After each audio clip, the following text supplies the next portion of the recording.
Taip, tai sveiki. Šiandien pašnekėsime apie tradinimo sesijas, tradinimo zonas.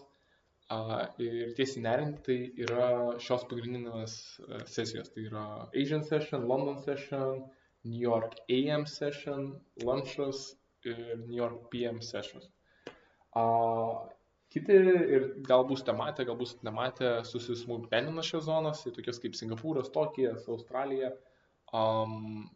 Man asmeniškai tai nėra aktualu, ypač jeigu mes šnekame apie kontingentą Lietuvoje, manau, tiek pat jums nebus jis aktualus ir per daug smulkmeniškai šnekėtume apie tai. Tai, kaip minėjau, yra šios zonos ir kuo šios zonos ypatingos ir kuo mums jos yra aktualios, tai kad šios zonos sudaro tam tikram laiko periode volatility. Mums volatility yra aktualus tai, kad kaina juda.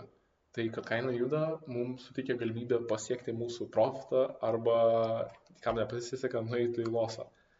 Tai kodėl būtent šios zonos sudaro tą volatility, tai yra todėl, kad šios zonos koreliuoja su tam tikrom laiko zonomis ir tam tikrų metu, kai yra aktyvios iš tam tikrų pasaulio vietų, tam tikros institucijos ir tam tikri asmenys, kurie turi pakankamai rinkos galios išjudinti kainą. Tas kainos išjudinimas yra mums specifiškai aktualus. Tai sudaro galimybės mums dalyvauti rinkoje ir pasiekti mūsų, kaip minėjau, profitus ir losus. Būtent šios zonos dar yra mums tuo aktualios, kad taip marketas iš esmės kiekvieną dieną iš dienos juda, kainos keičiasi, bet tai nereiškia, kad mums reikia 24/7 jame dalyvauti, ne. Ir tai yra gana dažna pradedančiųjų klaida, tai kad jie tiesiog prisėda prie kompo, gerai, aš patreidinsiu, treidina ir žiūri šnipštas ir nieko nesigaudo. Ne, mums reikėtų dalyvauti šiose sesijose, laukti progų ir žiūrėti, ar jos suteikia mums galimybės. Šios sesijos taip pat skiriasi. Tai yra savo volatility, vienas yra mažiau volatilios už kitas.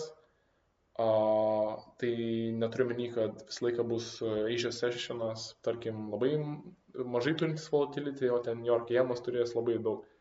Ne, bet šneku in overall picture, tai kad apskritai, statistiškai, jos skiriasi.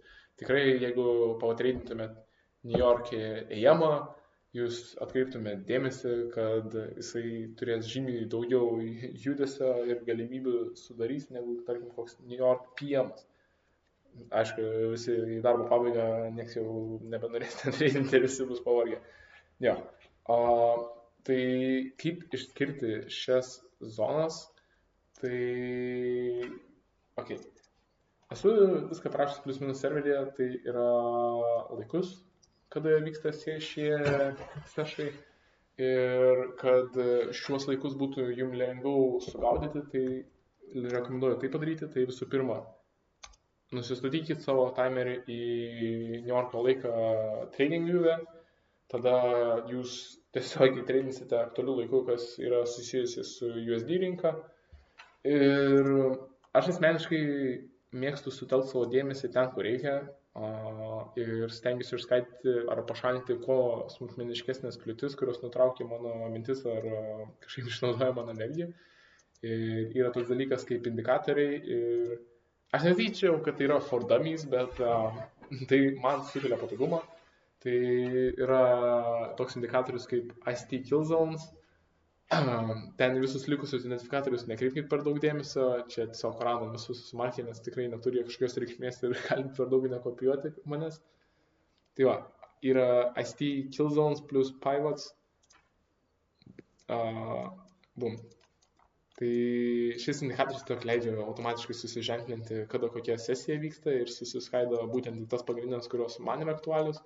Tai yra New York PM-as, lunchas, New York AM-as, London ir Asia. Jeigu trumpai šnekant, o naujau dar ateityje papasakosiu, tai kaip minėjau, New York PM-as kaina wonky, nepasakyčiau, kad labai daug išvaikšto.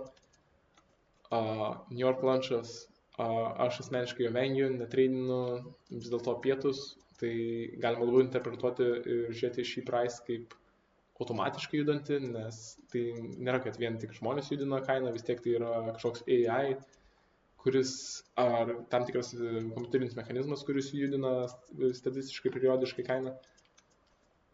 New York jėmas sesija, kurioje aš daugiausiai dalyvauju, tai yra sesija, mano manymu, suteikianti daugiausiai galimybių ir turinti visai nemažą volatility. Londonas taip pat yra viena aktuali sesija, gal nepatogi kaip kam Lietuvos laiku, bet jinai gana yra su laiku bėgant suprasti, kodėl aš turiu minį gal mažiau sudėtinga. Na ir Asia vyksta tol, kol mes miegam, tai per daug ją šiaip pats nepapasakosiu, nes joje per daug nedalyvauju, bet ja, su laiku. Tai apie sesijas kol kas tiek, vis tiek tai yra tik introdukcija, nors pažinti tiesiog su tuo faktu, kada reikėtų treidinti, kaip reikėtų žvelgti šias sesijas ir kuo jos man aktualios ir kuo kas mažiau. Tai kol kas tiek.